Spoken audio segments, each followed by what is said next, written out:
Good morning, good afternoon, good evening. It depends on the location wherever you are in this world. In our today's teaching is going to be on woman, why women are very important in God's kingdom, why God created women. We have about 103 or more than 103 biblical verses where God says something about women in the Bible. There are more than men, the biblical verses that where God treats about women, there are more than biblical verses of men. Women are very important in our life. Women are very important in God's sight. That is why He created women. But before we dive into this very lesson today, we are going to define what is a woman, who is a woman, the role of a woman in our society, the role of a woman in the house, the role of a woman in the church. But first of all, we have to define who is a woman. A woman is an adult female human being, a person assigned a female sex at birth, or a person who defines herself as a woman. What makes you a woman? Biologically or scientifically, all eggs have a single X chromosomes. So on fertilization, half the embryos start off with XX and the half with XY sex chromosome. We know that they bear testis signal because people with only a single X are female and people with two X chromosomes and the AY are male. But if we go to the legal definition of women simply means is all the female of the human species. If you go to the legal aspect of it, all such female who have arrived at the age of puberty or sex, which conceives or give birth to the young, these are the legal definition of women. But if we go to the biblical definition of a woman, the biblical woman is a gospel-centered woman. She is created, redeemed, blessed, and gifted to be blessing to those around her. And if you go, what is womanhood? According to the Bible, woman was taken out of man and made for man. This making her the glory of man. Fundamentally, she receives in order to give more. She is the life bringer and the life bearer. A woman is the life bringer and the life bearer. Her body was designed to nourish and nurture, to feed and console. The basis of biblical womanhood is whether by speaking or serving, in singleness or in marriage, in the home, church, workplace, or community. Women are called to be humble, modest, gentle, loving, and hospitable as they approach their relationship and they exercise their gift not for themselves but for others in God's strength and for His glory. These are the basis of biblical womanhood. What God creates woman to be. Then if you go to the spiritual aspect of woman, the spiritual aspect of woman is a person created by God for God to bring about life. To be a woman is to be life-giving.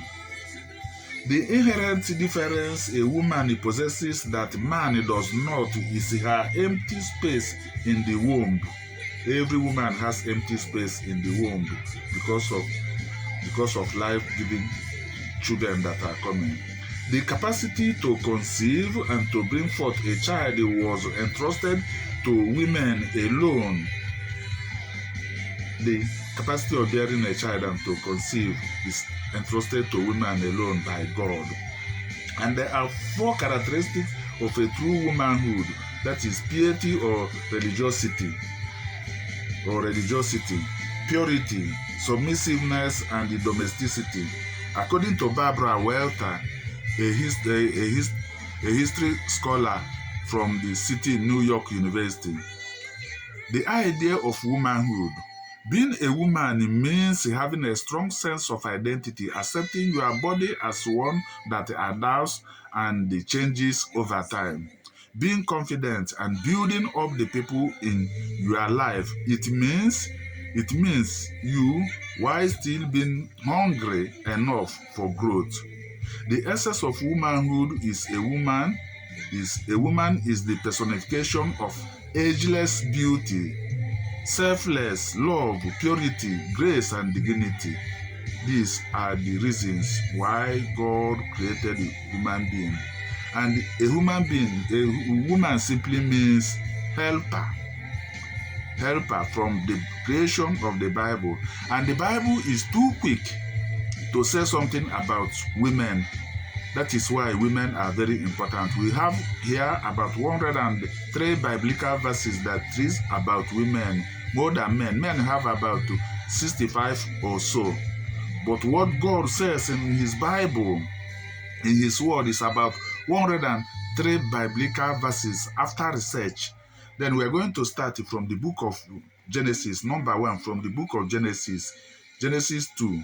If you start reading from verse 18 to 22 up to 23, that verse 22 says, the Lord God made a woman from the rib He had taken out of the man, and He brought her to the man. Then from 23, the man said, this is new, this is my bones and the flesh of my flesh. She shall be called woman, for she was taken out of man. Then if you go to verse 24, for this reason a man will leave his father and mother and be united to his wife, and they will become one flesh. Then for this and his wife were not bothered naked, and they felt no shame of this. If you go to chapter 2, this is the end of chapter 2. But if you go to chapter 3, where the 4 comes, then you see what happened there. Then number 2 is Genesis 2:23, which we have already read from number 1. Then number 3 is Genesis 3 verse 6. When the woman saw that the fruit of the tree was good for food and pleasing to the eye, and also desirable for gaining wisdom, she took some and ate it. She also gave some to her husband who was with her, and he ate it. Then if you go to verse 7, their eyes open. The women, they are very intelligent, very wise people. Immediately Eve saw that if she eats that fruit, that she will be wise. That's what prompted her to take that very fruit, not knowing that it's a very big sin before God. Then, if you go to number 4, Genesis 3:12, the man said, the woman you put here with me, she gave me some fruit from the tree and I ate it. The man has started blaming the woman, telling God that the woman he gave him was the one who told him to eat that fruit. Then number 5, Genesis 3:15. I will put enmity between you and the woman, and between your offspring and hers. He will crush your head, and you will strike his heel. That is the punishment for the serpent, God says. Then if you go to number 6, Genesis 3:16. To the woman he said, I will greatly increase your pains in childbearing. With pain you will give birth to children. Your desire will be for your husband, and he will rule over you. See the reason why women are passing through pains during their childbearing, and why men should rule over women because of what they have, because of the sin they committed by eating the forbidden fruits. Then if you go to number 7, Genesis 12:11, as he was about to enter Egypt, he said to his wife Sarai, I know what a beautiful woman you are. Number 8, Genesis 23, but God came to Abimelech in a dream one night and said to him, you are as good as dead because of the woman you have taken. She is a married woman. That we don't have to meet married women. God doesn't like it. If any woman that is not your wife, you should not go to the woman, because some women are married women. Then number 9, Genesis 24:5. The servant asked him, what if the woman is unwilling to come back with me to this land? Shall I then take you back to the country you come from?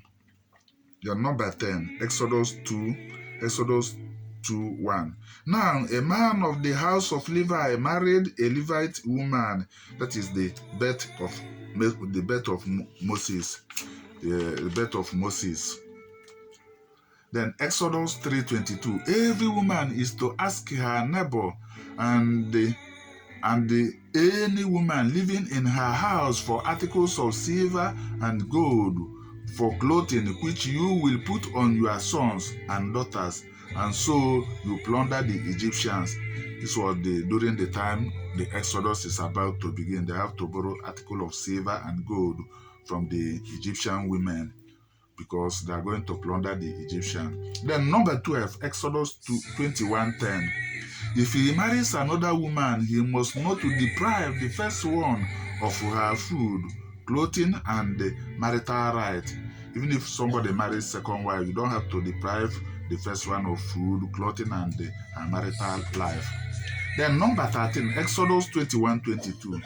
If men who are fighting hit a pregnant woman and she gives birth prematurely, but there is no serious injury, the offender must be fined whatever the woman's husband demands and the court allows. If you are fighting and the pregnant woman comes around, you have to avoid her, because if anything happens and there's a premature birth, you are in problem. Number 14, Leviticus 12:2, the book of holiness. That's Leviticus. Say to the Israelite, a woman who becomes pregnant and gives birth to a son will be ceremonially unclean for 7 days, just as she is unclean during her monthly period. Very open. Any woman that gives birth to a son after 7 days, for 7 days she will be unclean, just like her monthly period time. Number 15, Leviticus 15:19. When a woman has a regular flow of blood, the impurity of her monthly period will last 7 days, and anyone who touches her will be unclean till evening. Don't touch a woman that is on her monthly period, on her regular period, monthly period of blood flow. Number 16, Leviticus 15:25. When a woman has a discharge of blood for many days at a time other than her monthly period, or has a discharge that continues beyond her period, she will be unclean as long as she has the discharge, just as in the days of her period. Number 17, Leviticus 18:17. Do not have sexual relations with both woman and her daughter. Don't have sexual relation with her son's daughter or her daughter's daughter. They are close relation, and that is wickedness. Anybody that has sexual relationship with a woman and her daughter is a wickedness, a very big sin. Number 18, Leviticus 20:13. If a woman lies with a man, If a man lies with a man as one lies with a woman, both of them have done what is detestable. They must be put to death. Their blood will be on their own head. This is for homosexual practice. All those that are involved in homosexual, you have to be very careful. A man having a sex with a man, God doesn't want it. That person should be killed. Number 19.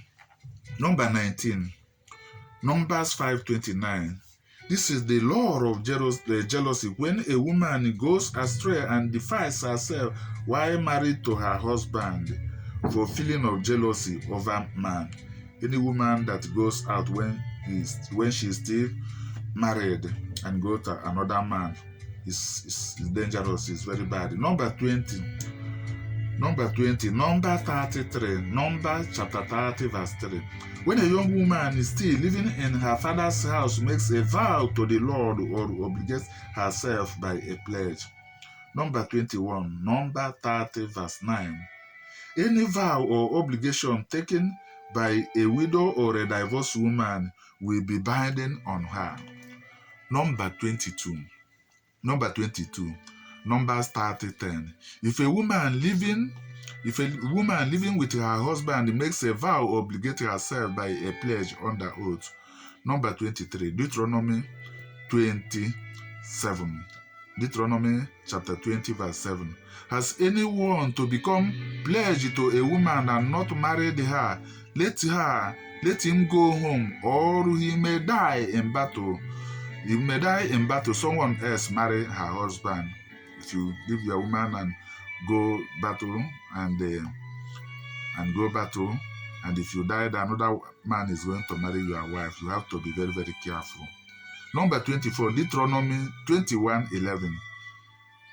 If you notice among the captives a beautiful woman and are attracted to her, you may take her as your wife.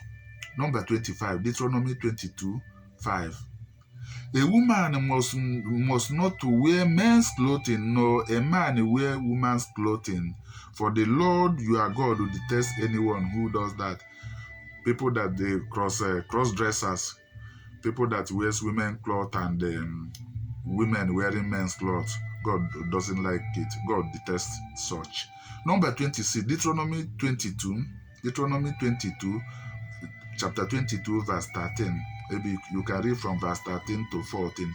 If a man takes a wife and after lying with her, dislikes her and slanders her and gives her a bad name, saying, I married this woman, but when I approached her, I didn't find proof of her virginity.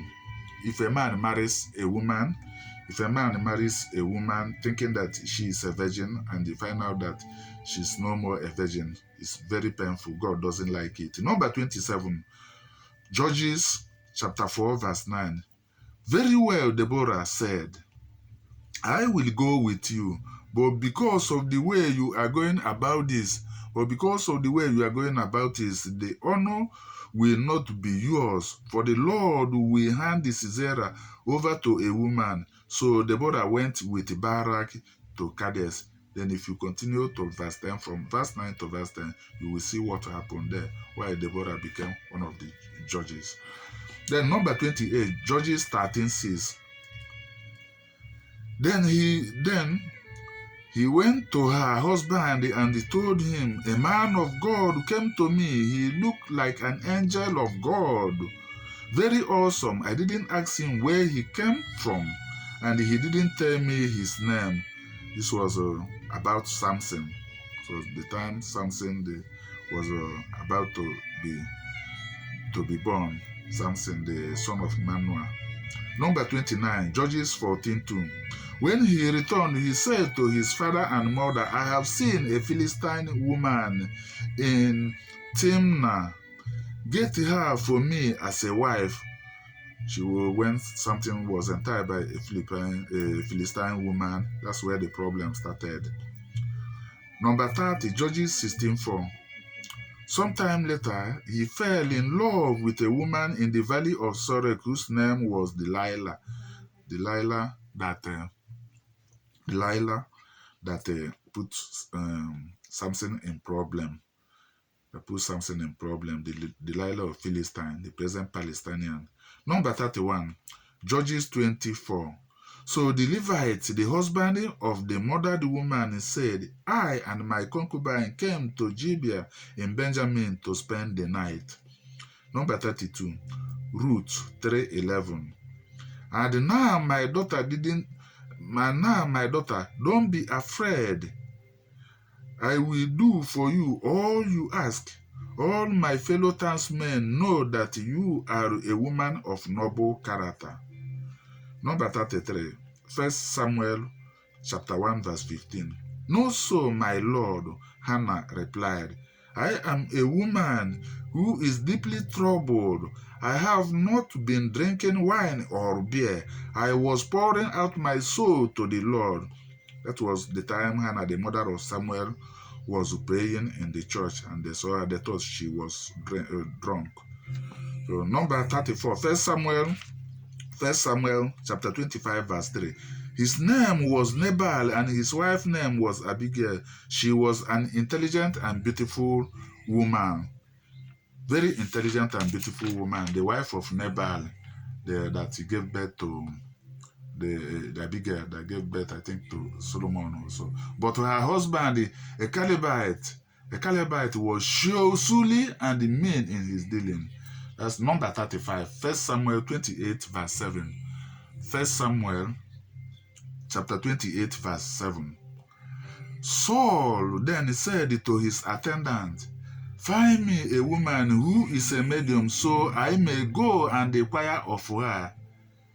There is one in Endor, they said. That is where we used to have that story of the witch of Endor, that Saul wanted to consult a medium, a woman medium. This is a witch who is going to tell instead of the real God. Number 36, 2 Samuel 11:2. One evening, David got up from his bed and walked around on the roof of the palace. From the roof, he saw a woman bathing. The woman was very beautiful, and David sent someone to find out about her.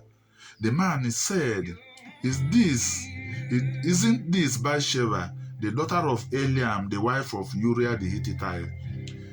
The wife of Uriah the Hittite that David took before the woman gave birth to Solomon. But the punishment hovered in David's home till he died. Number 37, 2 Samuel 13:17. He called his personal servant and said, get this woman out of here and bolt the door after her.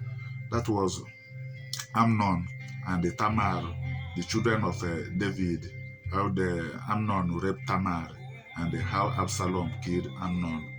That's the story. Number 38, 2 Samuel 14:2. 2 Samuel 14:2, chapter 14, verse 2. So Joab sent someone to take her, and they had a wise woman brought from there. He said to her, pretend you are a mourning, dress in mourning clothes, and don't use any cosmetic lotion. Act like a woman who has spent many days grieving for the dead.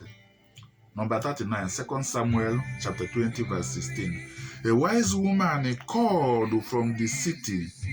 Listen, tell Joab to come here so I can speak to him. Number 40, 1 Kings 3:18. Number 40, 1 Kings 3:18. The third day after my child was born, this woman also had a baby. We were alone there. There was no one in the house but the two of us.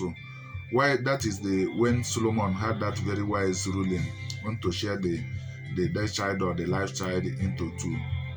So the two prostitutes, the real one said, no, they cannot cut a child. That's why Solomon became one of the wisest men ever lived. Number 41, 1 Kings 17:24. The woman said to Elijah, now I know that you are a man of God and that the word of the Lord from your mouth is the truth. The widow of Zarephath, her son came back to life. That's from the woman of Zarephath, how Elijah raised the woman's son to life. 42, 2 King chapter 4, verse 8. One day Elisha went to Shunem, and a well-to-do woman was there who urged him to stay for a meal. So whenever he came by, he stopped there to eat.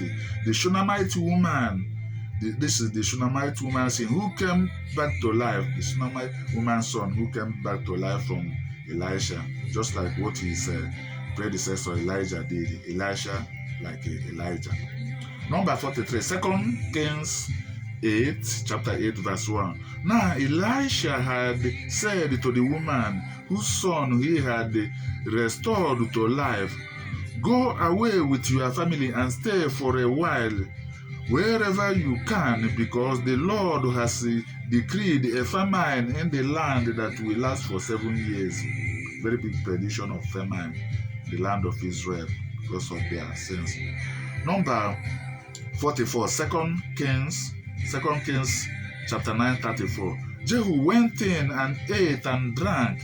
"Take care of that cursed woman," he said, "and bury her, for she was Achan's daughter." Then let's go to the book of Job. Number 45, the book of Job, why the righteous suffer. Number 45, Job 14, verse 1. Man born of woman is of a few days and full of troubles. Number 46. Then we go to the book of Proverbs, the wisdom for right thinking. Proverbs 11, verse 16. A kind-hearted woman gains respect, but ruthless men gain only wealth. A kind-hearted woman gains respect, but ruthless men always gain wealth.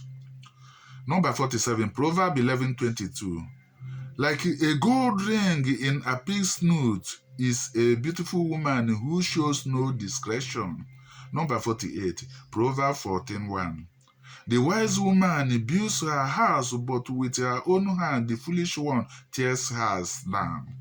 Number 49, Proverbs 30:23. An unloved woman who is married and a maid servant who displaces her mistress. Number 50, Proverbs 31:30. Charm is deceptive and beauty is fleeting, but a woman who fears the Lord is to be praised. Charm, very deceptive. If you believe in charm, you are going to be deceived. And the beauty is fleeting, but a woman that fears Lord is always to be praised. Number 51.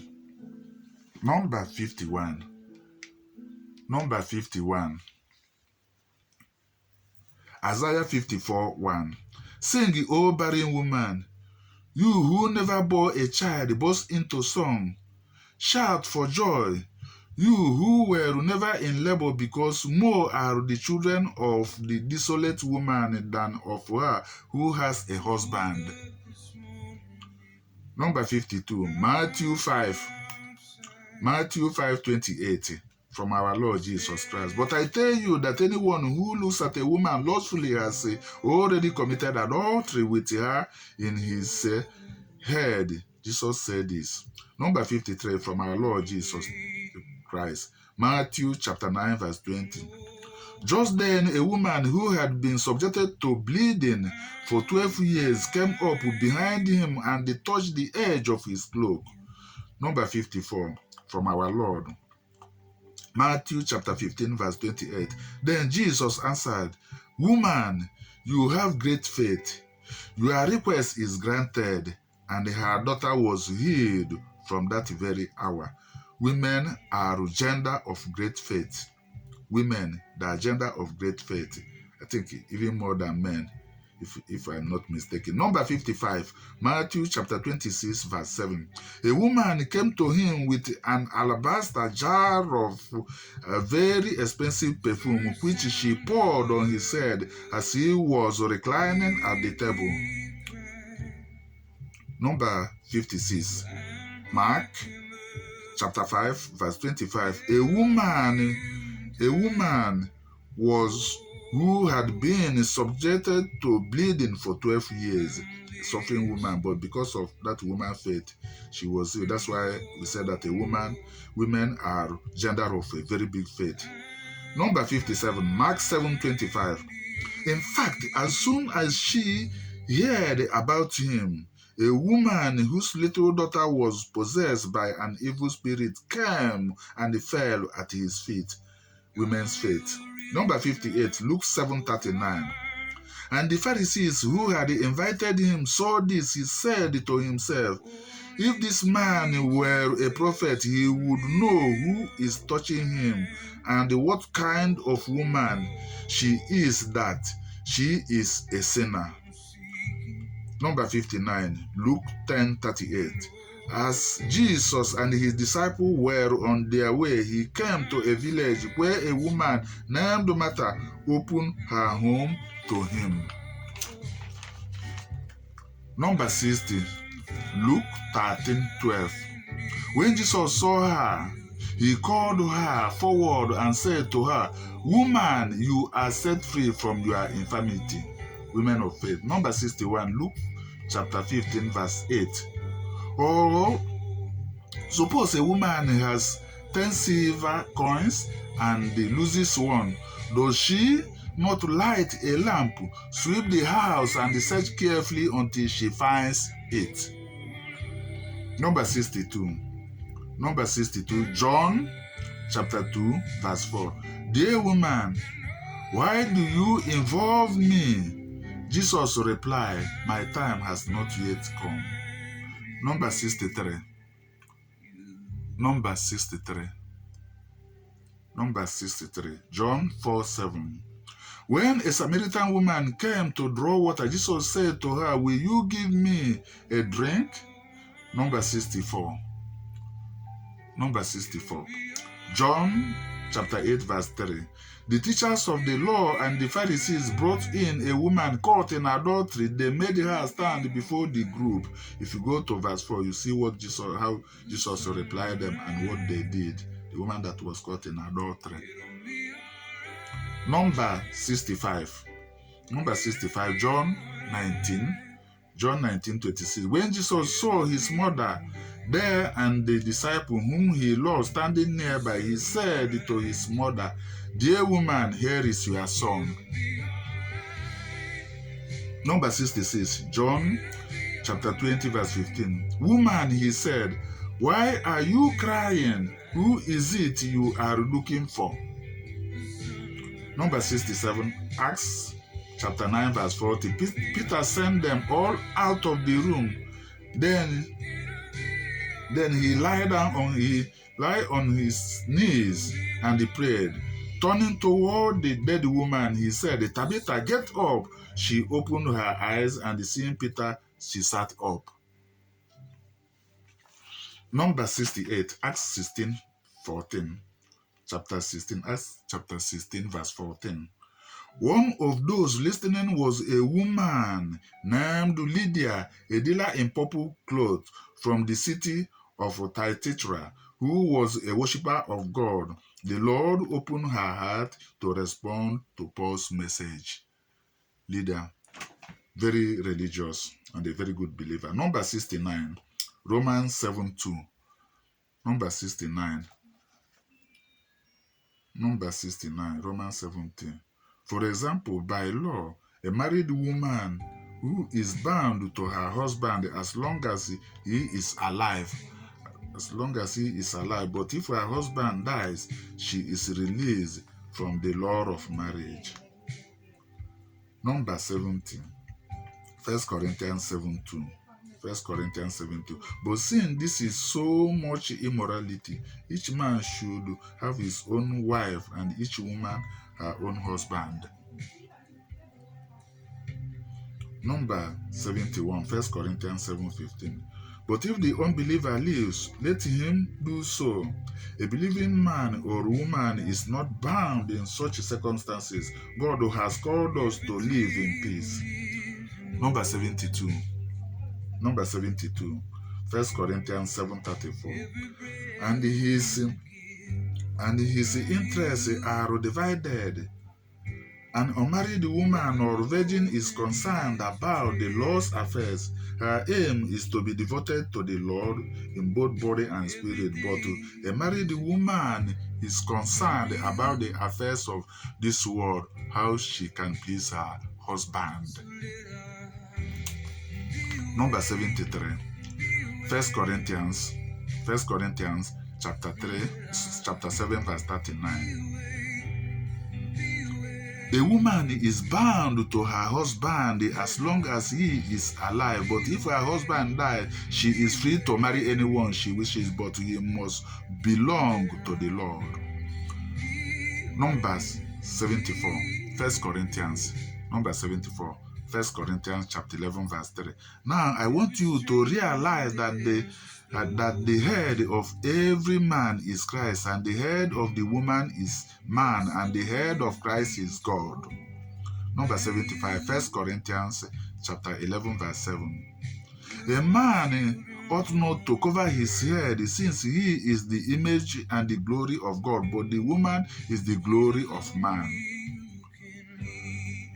Number 76, 1 Corinthians 11, 13. Judge for yourself. Is it proper for a woman to pray to God with her head uncovered? This time around, we see women in the church, they don't cover their head. Number 77, Galatians 4:4. But when the time had fully come, God sent his son, born of a woman, born under law. If you continue to verse 5, Galatians 4, verse 5. Some came to redeem those under the law. That's why Christ came to redeem those under the law. Number 78, Galatians 4:31. Galatians 4:31. Therefore, brothers, we are not children of the slave woman, but of the free woman. The last verse of chapter 4. That is the last verse of chapter 4. Then number 79, 1 Timothy chapter 2, verse 11. A woman should learn in quietness and the full submission. If you go to verse 12, it says that I do not permit a woman to teach or have authority over a man. She must be silent. For Adam was formed first, then Eve. That is the instruction for worshippers. Number 80, 1 Timothy 5:16. If any woman who is a believer has widows in her family, she should help them and not let the church be burdened with them, so that the church can help those widows who are really in need. Number 81, Revelation 2:20. This is from our Lord Jesus Christ telling John. Nevertheless, I have this against you. You tolerate that woman Jezebel, who calls herself prophetess. By her teaching, she misleads my servants into sexual immorality and the eating of food sacrificed to idol. Number 82, Revelation 12:1. A great and a wondrous sign appeared in heaven, a woman clothed with sun and with the moon under her feet, and a crown of 12 stars on her head. Number 83, Revelation 12:13. When the dragon he had been hurled to earth, he pursued the woman who had given birth to the male child. Those that from Israel that accept Christ will be haunted by Satan, that is the dragon. Number 84. Let's go to number 84. Revelation 17, chapter 17, verse 3. Then the angel who carried me away with the spirit into a desert. There I saw a woman sitting in a scarlet beast that was covered with blasphemous names and the 7 heads and 10 horns. Then if we go to women, that is the plural of woman. That's the women. They are about 18 places in the Bible treated women. We are starting from Matthew 11:11. I tell you the truth, among those born of women, there has not risen anyone greater than John the Baptist, yet he who is least in the kingdom of heaven is greater than he. Number 86, Matthew 28, verse 5. Matthew chapter 28, verse 5. The angel said to the woman, do not be afraid, said to the women, do not be afraid, for I know that you are looking for Jesus who was crucified. Number 87, Mark chapter 15, verse 41. In Galilee, these women had followed him and cared for his needs. Many other women who had come up with him